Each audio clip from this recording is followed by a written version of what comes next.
In order to delete the WhatsApp contact, you need to follow these steps. Step 1. Open the WhatsApp and click on to this plus icon to start the new chat. Here you need to find the target contact, search for that, and once that contact is visible, you need to click on that contact.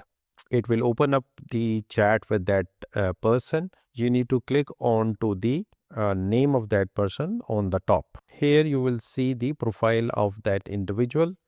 Click on to the edit towards the top right hand side, and then you need to scroll down towards the bottom. Here you will see the option delete contact.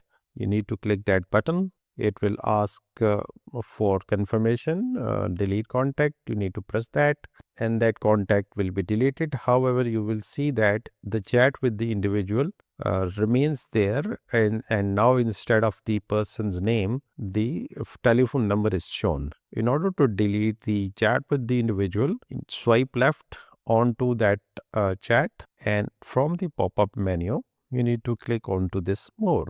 And within the more, you will see the option of delete chat. You can click on that, and in the confirmation message, confirm delete chat, and that chat and contact will be deleted from your WhatsApp. If this was helpful to you, don't forget to subscribe and like.